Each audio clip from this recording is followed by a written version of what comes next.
Okay, now I think we're working. I think. This one was on to begin with, I trust. Okay, high tech. Reminds me of, trying to get the microphones right, reminds me of Anglican conference, and the bishop was there and was going to speak and was trying to get the microphone to work and spoke into it and said, "There's something wrong with this mic." And good Anglicans, as trained as they are, said, "And also with you."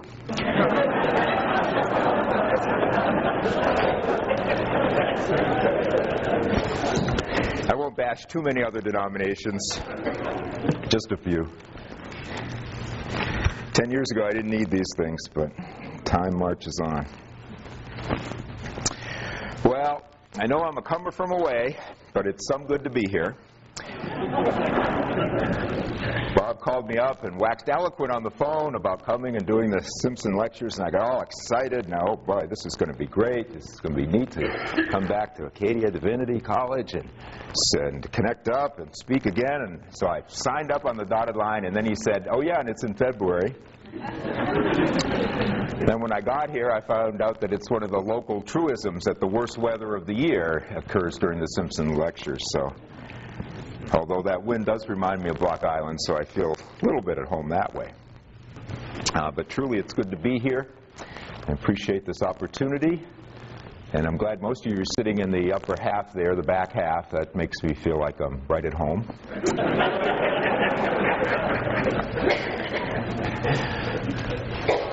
But I'm excited about small churches. I'm excited about the Church of Jesus Christ, and particularly small churches. In Canada and the United States, there's approximately 200,000 small churches. Points of light, you might say, frontier posts in the spiritual warfare. Places where persons experience God's love in the sense of family and high-touch environment, where resurrection and redemption and transformation of human life is possible, and kingdom values can be lived out, and we can actually have on earth a foretaste of heaven. So, I'm glad to be here, glad to be talking about the Church of Jesus Christ, glad to be talking about small churches. I have some hopes for these 3 days together. One hope is that we leave with greater awareness of the nature of the churches in which we minister. Now, I'm not going to presume to tell you about the sociology or the culture of the Atlantic provinces and the Maritimes. I don't know as much as you know, obviously. I know hardly anything. So I'm going to stick to areas that I think I do know something about, and that is the dynamics of small churches. But I hope our awareness will increase. I hope our attitude will also be encouraged. I hope we'll go home with some heart. I hope you'll go home thinking that my church is a dynamo, at least in potential. And we have something we can do for the kingdom that's great and that's eternal. And I hope you'll take at least one action step to accomplish that.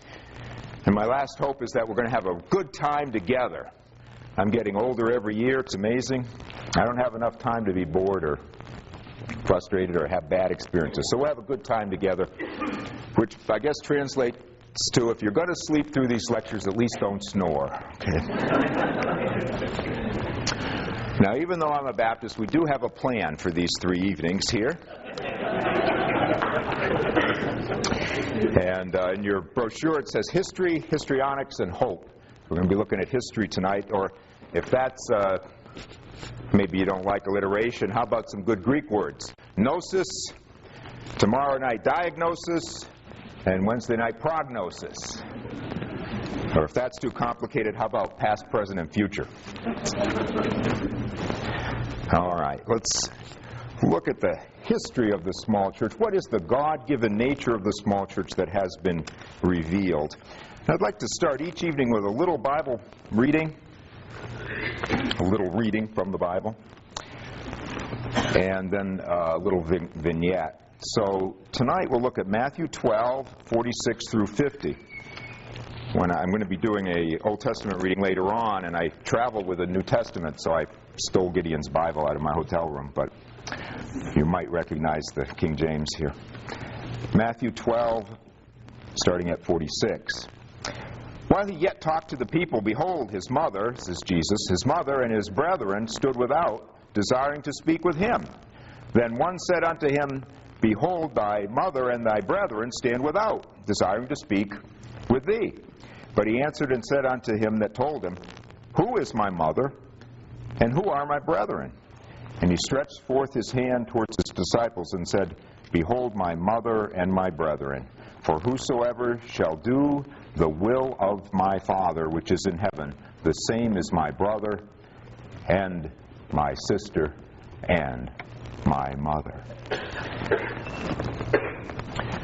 What would you give to be sitting in a group at the feet of Jesus and have Jesus gesture and say, Here are my brothers and my sisters, my family? What would you give to experience that? Hold that thought. I want to tell you about one of my churches. It's the oldest Baptist church in Massachusetts, First Baptist Church of Swansea.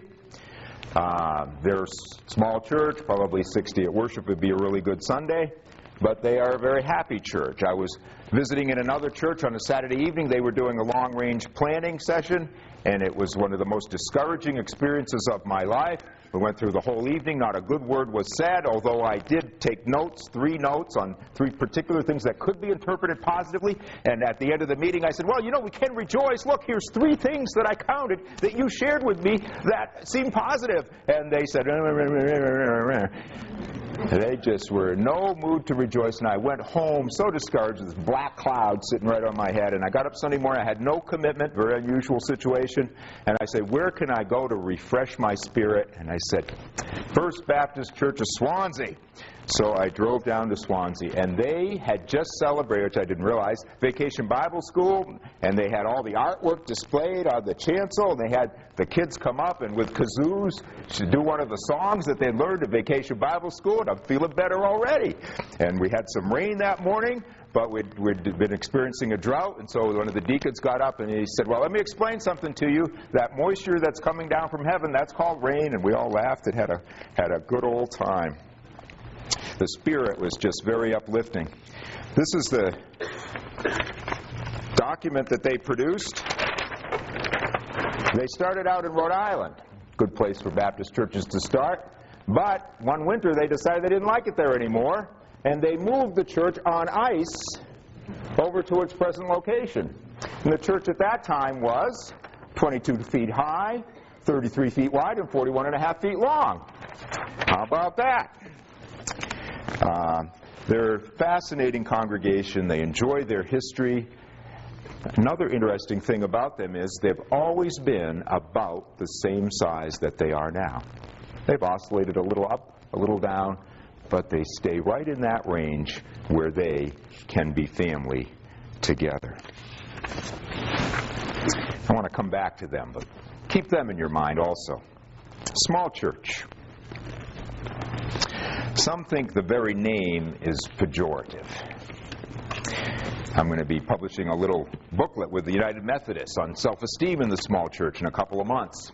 And their whole series is not on vital ministry in the small church. They don't like that title. Vital ministry in the small membership church feels a little better to them. Episcopal canon Caroline Westerhoff wrote an article in which she said she didn't like the word small. She looked it up in the thesaurus and found 26 negative synonyms, including trifling, petty, fragile, and faint. She prefers the term ordinary-sized churches. Well, whatever you want to call it, the reality is not valued even by churchologists. Get this page from one of Bill Easom's manuals. Small churches seldom grow, and when they do, it is rarely, reluctantly, only with pain, because of a flood of newcomers into the area, or when the pastor gives up any personal life.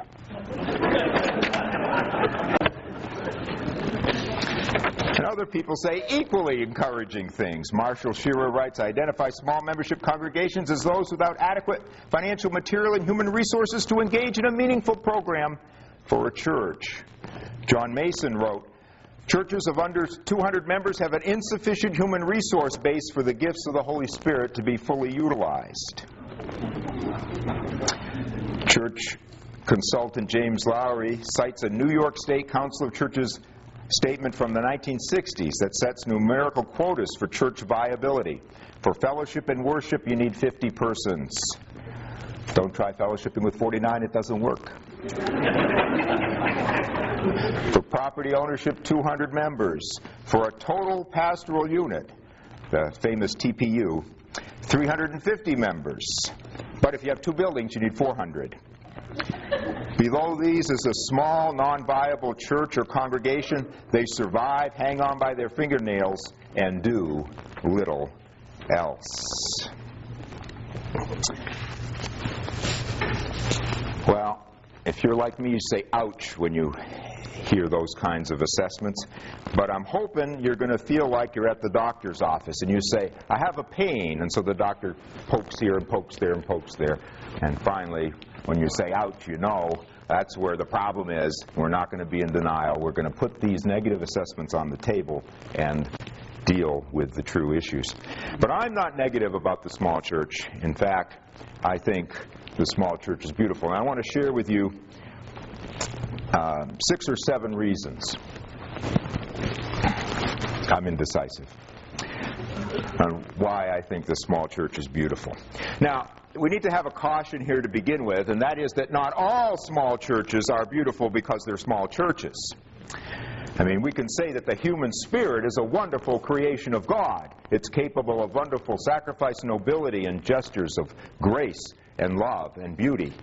And then we can say, well, what about Uncle Pete? He's the most ornery son of a gun on this side of the mountains. So not all human spirit is beautiful. And just so not all small churches are beautiful. But the small church is created by God with the capacity to be beautiful. And the first reason that I think it's beautiful is a biblical reason. If you have your Bibles, you can turn along to Deuteronomy 7, 6 through 9. You'll probably remember this passage even if you don't have your Bible. For thou art a holy people unto the Lord thy God. The Lord thy God hath chosen thee to be a special people unto himself above all people that are upon the face of the earth. The Lord did not set his love upon you, nor chose you, because ye were more in number than any people, for ye were the fewest of all people. But because the Lord loved you, and because he would keep the oath which he had sworn to you fathers, hath the Lord brought you out with a mighty hand, and redeemed you out of the house of bondmen, from the hand of Pharaoh king of Egypt. Know therefore that the Lord thy God, he is God, the faithful God, which keepeth covenant and mercy with them that love him, and keep his commandments to 1,000 generations.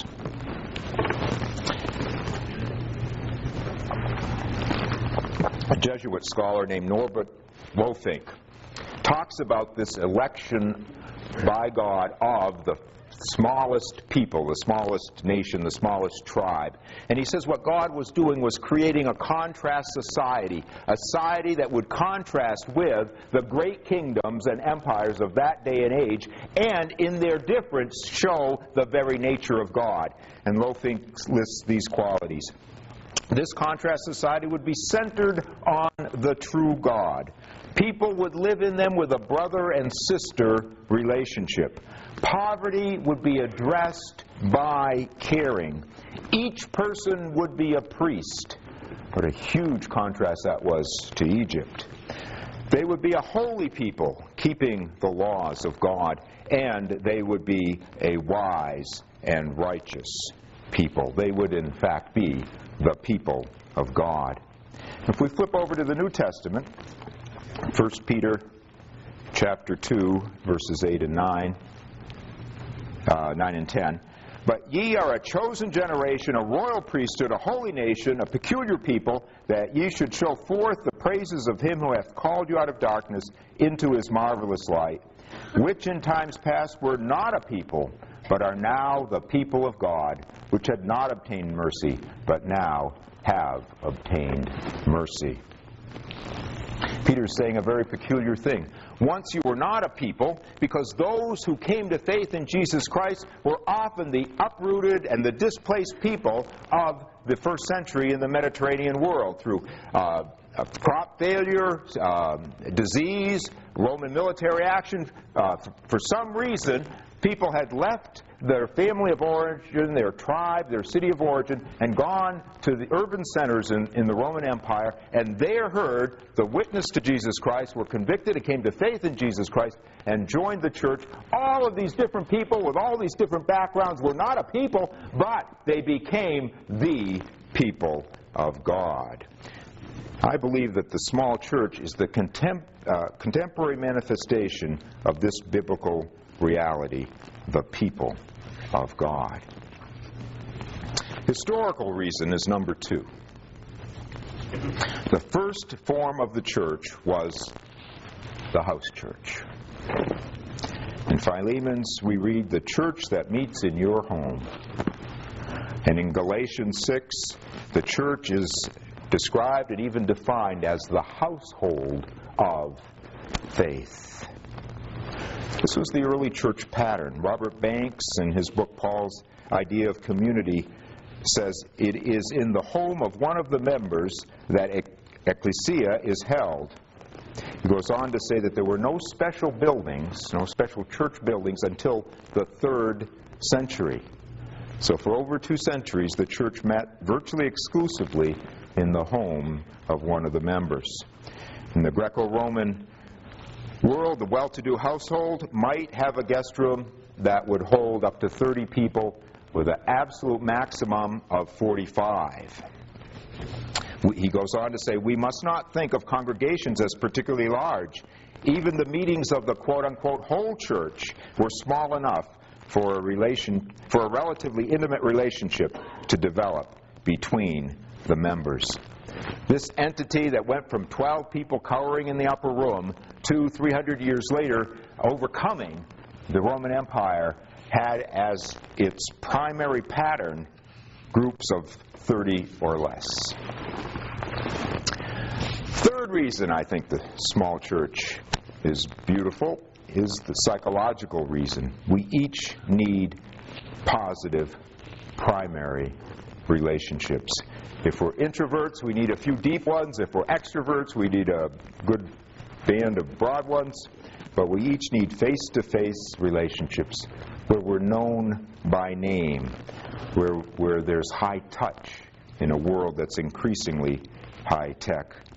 Somebody said recently, high-tech is fine, you have this sense of personal freedom, but who's going to come to your funeral? It's an interesting question.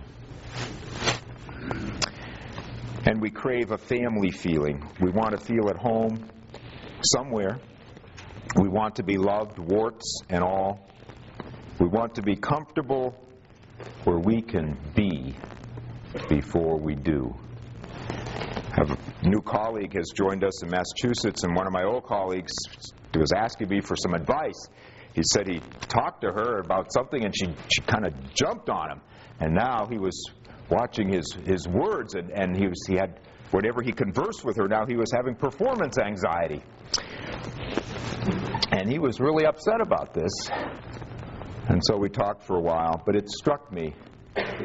We want to be in a place where we're not on stage, where everything we say isn't monitored and evaluated, where we can just be in relationship and be accepted. All of us want and need that. And when these things happen in a church, it cannot happen in a big number. David Ray says it has to happen in a context of 125 or less. He says that once a church it's more than 125, in order to have that family feeling, the deacons have to organize it. But up to 125, you can have it just by being church together, just by being a small church. Fourth reason is the sociological reason. We each need a referent group. We each need some place to say, I belong, to have an identifiable group that can give to us identity. Carl Dudley describes the small church as a single cell of caring people, and to know that you belong in that cell is very important. I don't know if you sing, do you have a hymn that you sing up here, Who is on the Lord's Side? Okay, I'm not going to burst into song, but When you ask that question in the small church, the answer is given in particular names. We know the group that we are connected to. A story was told about an Episcopal gentleman. He went to church every Sunday, unlocked the building, sat in an empty sanctuary for an hour, prayed and thought, locked the building on his way out, went home again. Turns out, eventually his faith was rewarded and the congregation reformed, and there was ministry there. But I often wonder, what was the motivation of that gentleman to go Sunday after Sunday? And I think there may be many motivations, but I think one of them was that when he went there, although he was seeing it at its very weakest, at its lowest ebb, that he knew he had somehow connected with something that was greater than himself that might yet vindicate his allegiance.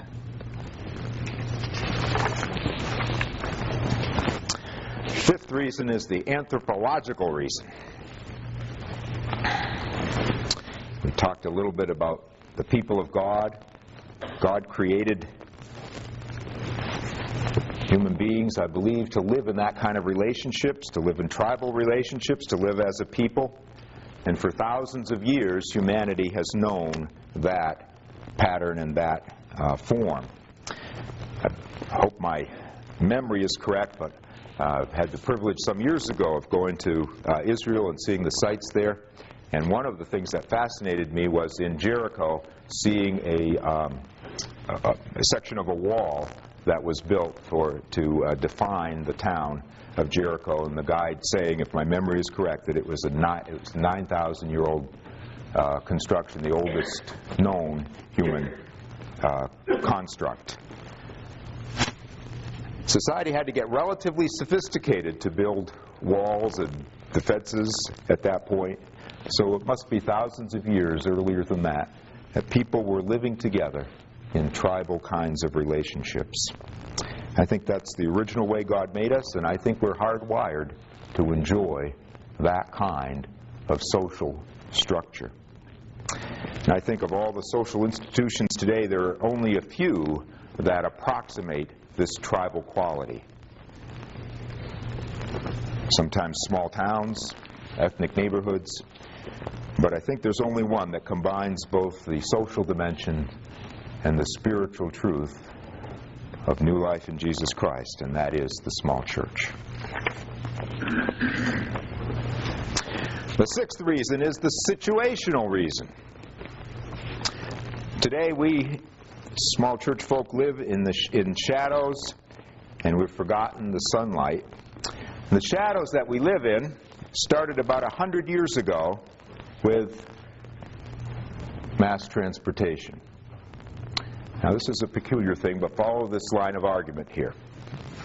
And I stumbled on this because I'm a baseball fan, and we in New England are hoping that the lightning that the Patriots caught in a bottle can be transferred over to the Red Sox.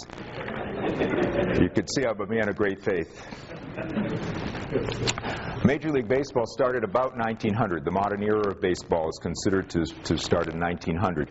And the reason is that trolleys and subways came into being in our largest cities at that time, and so 10, 15, 20, 25,000 people could go to an event that lasted 2 hours and come home for supper.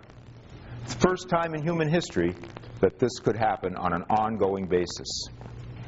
Well, it wasn't just baseball games that people went to. On Sunday morning, they went to church, and we had the phenomenon of the large steeple church in our downtown urban areas. And those large churches, new as they were, came to cast a large shadow on the rest of the churches and our consciousness of what churches were about. Now, these large churches have since moved out to the suburbs and now have been reformed in mega churches, but we continue to live in the shadow of these larger churches.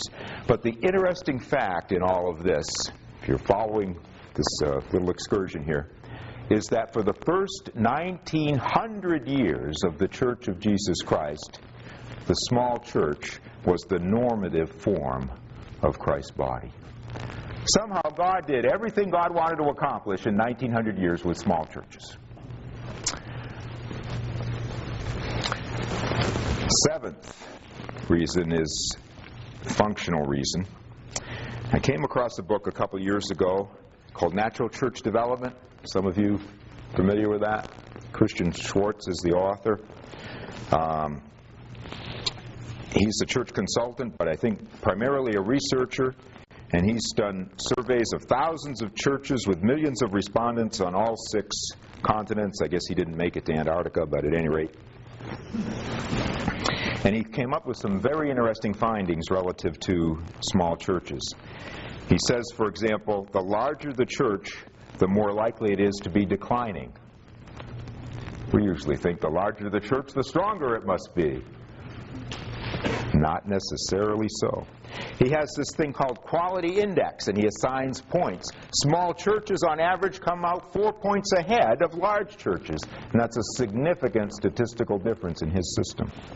He says small churches, per capita, win 16 times more people to Jesus Christ than megachurches. And then he sums it all up by saying nearly all quality factors, the small church rates higher than the large church. Well, I hope I've convinced you that, maybe I haven't convinced you the small church is beautiful, but at least convinced you to take another look at the small church. I think we, in fact, are the form, the social structure that God has created for worship of the Almighty.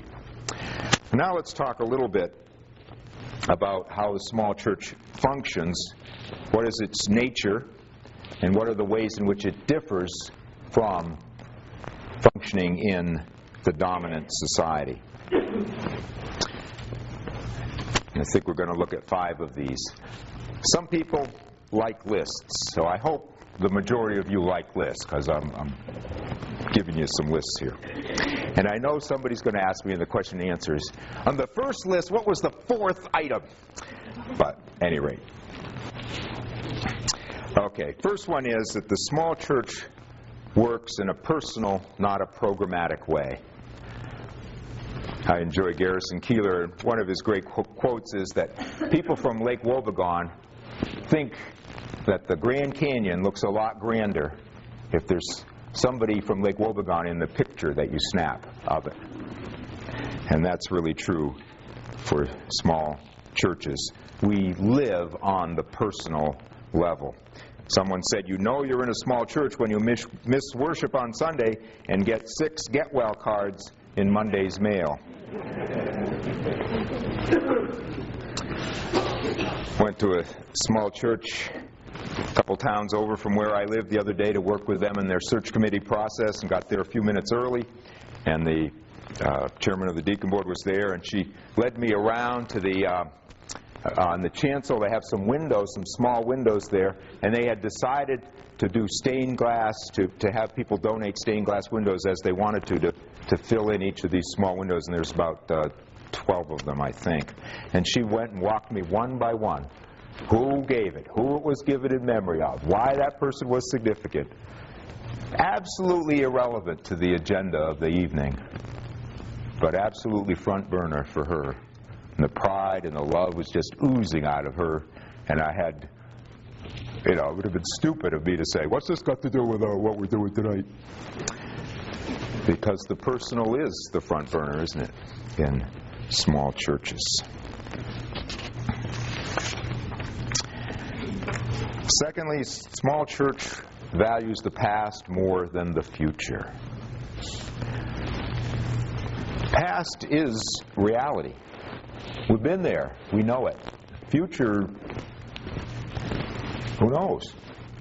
Sometimes the best you can hope for in the future is that the past is not too significantly eroded. We attach emotion to the past, call it the good old days, and we get nostalgic. We remember when. Continuity is a much greater value for us than discontinuity, which also goes by the word improvement. Anthropologist once said of a tribe in Africa that she was studying, they're not greedy for the future. And that applies to small church people too. They don't do much long-range planning. You can imagine if they're this much oriented on the past and not the future, long-range planning is a kind of an alien enterprise. One pastor from New Hampshire told me that her small church did long-range planning, and I said, oh yeah? Never heard of one that did long-range planning. Tell me, how do they do it? Well, every quarter, the leaders of the church meet. They get a calendar out, and they say, okay, what did we do last year in this quarter? And what dates does that fall on this year? That's it. Long-range planning, small church style. But we value the past. That is our point of reference.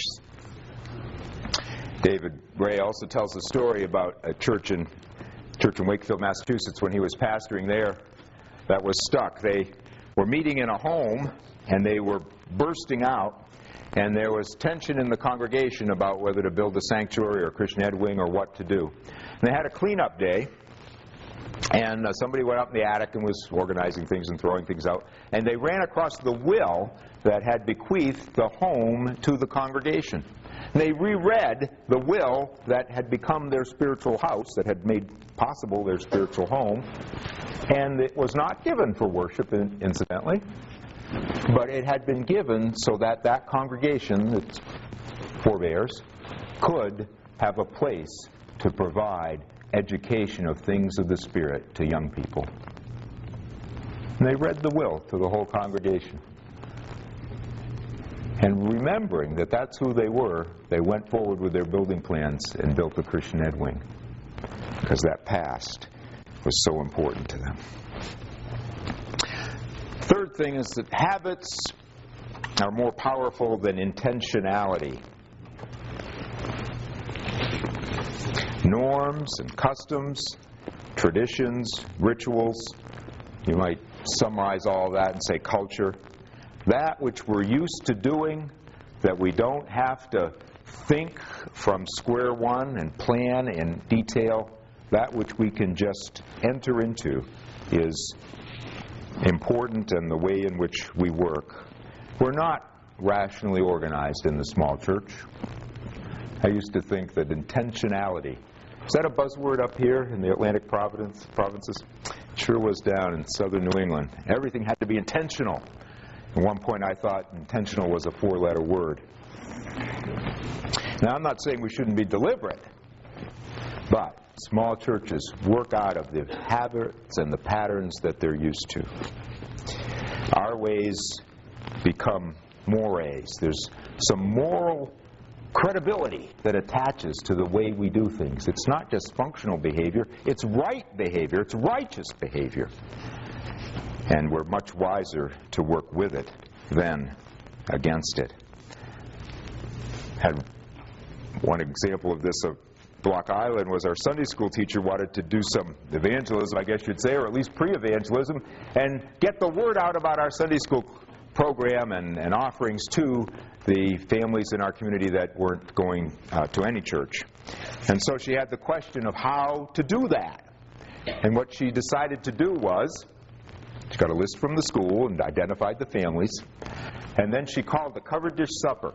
Well, we know how to do covered dish suppers, so the whole church shows up and brings casseroles and this and that, and she just asked us to make extra large casseroles, and she went and invited those particular families to come, and between the meal and dessert, she talked about her hopes and what she expected for the Sunday school in the upcoming year and how welcome their children would be there. It was a whole lot more harmonious for her to engage in that kind of activity because we were used to doing it. She could just make a slight shift that helped open it up for us. The fourth is that in the small church we're a unified social sphere. We rather be that way than compartmentalized. Life is integrated, it's coherent, it's of a piece, it has a wholeness to it. And so Jesus' story about the 99 sheep being safe in the pen and the one being lost. This makes a whole lot of sense to us in the small church, because when one significant person is missing, there's a hole in our world. There's a hole in our social fabric. Of course, it also works in reverse. When we have 100 people there and somebody new shows up, we want to figure out, who the heck is this person? I remember one of my deacons coming up to me during coffee hour, grabbing my elbow and whispering to me, "Who's that over there?" "John, she's just as much a stranger to me as she is to you. Why don't you go say hi?" But that would have been a challenge. But that somebody new had come in and put a ripple in his sphere of social integration. It was real clear. The fifth is that we work with invested elders more than with elected officers. This is very, very frustrating to recent seminary graduates. You've got bylaws, you go through a process, democratic, official, top of the table, and it doesn't mean a blessed thing. Over time, people demonstrate their character and their abilities, and so we invest them with the trust that they will continue to minister to the Church of Jesus Christ in that way. Sometimes they inherit this unofficial office over the generations. Usually demonstrated competence and trust is a problem solver administratively. I've worshipped in a church on Sunday, and I preached, and I was standing with the pastor, shaking everybody's hand on the way out, good sermon pastor and all that. And this one gentleman comes up, and the pastor says to him before he can say anything, says, "Did you hear that the bubbler over by the Sunday school is broken? Could you get on that?" And the guy says, "Yep, I'll be there tomorrow." So, that's his office. That's his role in the church, and we trust him to do that.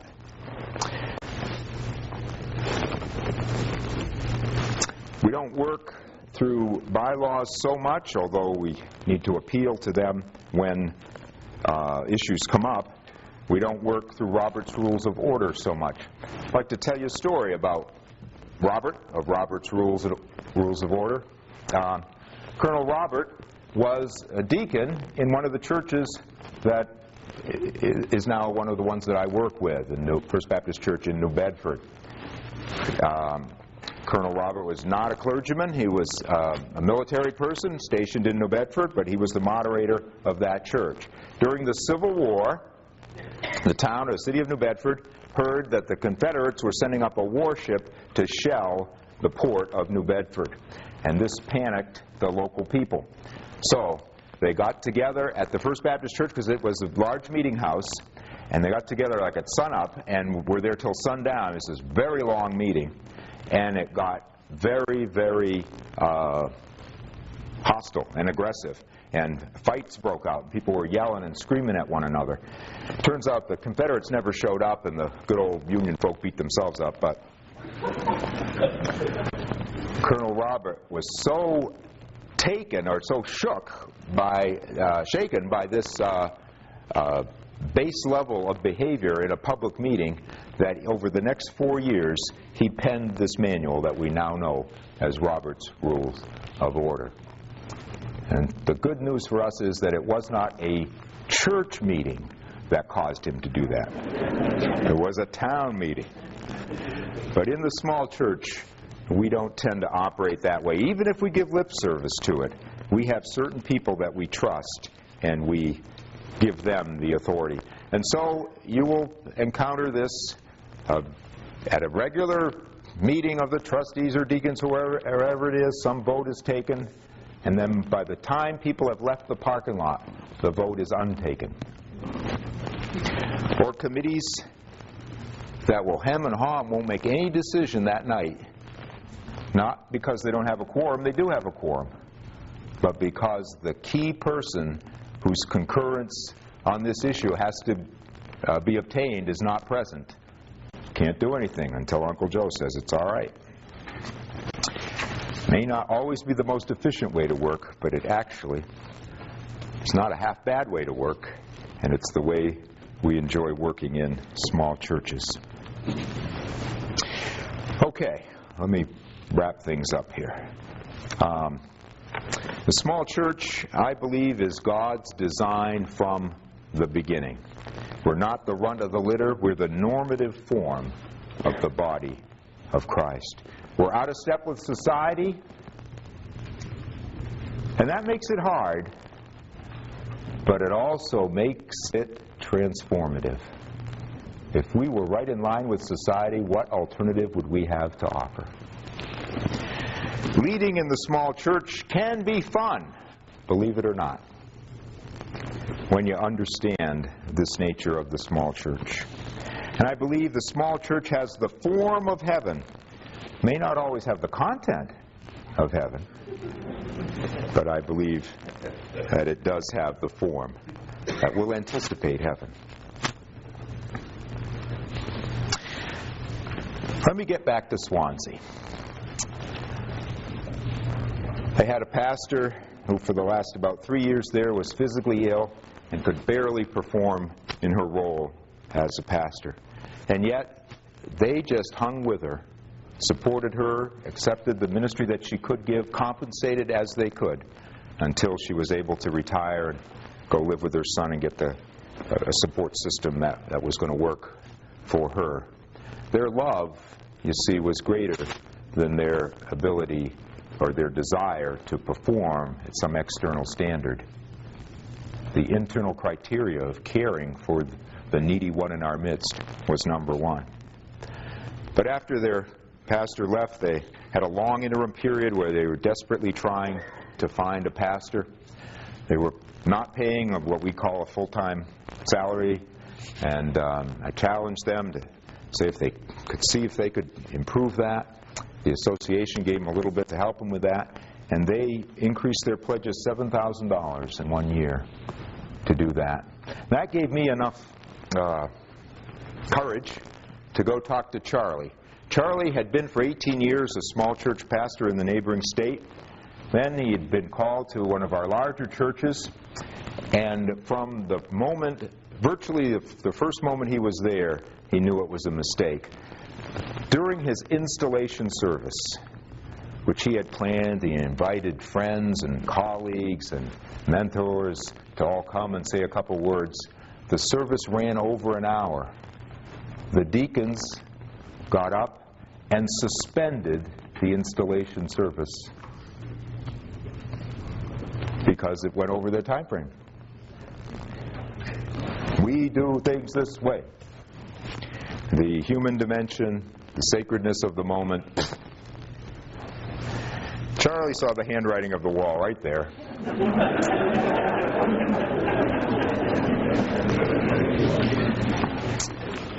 I went to Charlie and said, I think Swansea's struggling with their finances, but they could come close. Would you go down and talk with them? And he said, okay, I'll go talk with them. He went there, they called him, he accepted. He's been there coming on to a year now, and he tells me it's the best move he ever made. These people are great. I love them, and they love me, and we're doing good ministry together. And I said, well, we probably can go another year on that subsidy. And he says, I don't think you're going to need to. I think they're responding, and their last newsletter, not that dollars measure everything, but measures a little something. They were $600 over for the last month, and doing well, and he's feeling the joy of ministry again. So, I think small churches can be beautiful places. They're central to God's plan for ministry.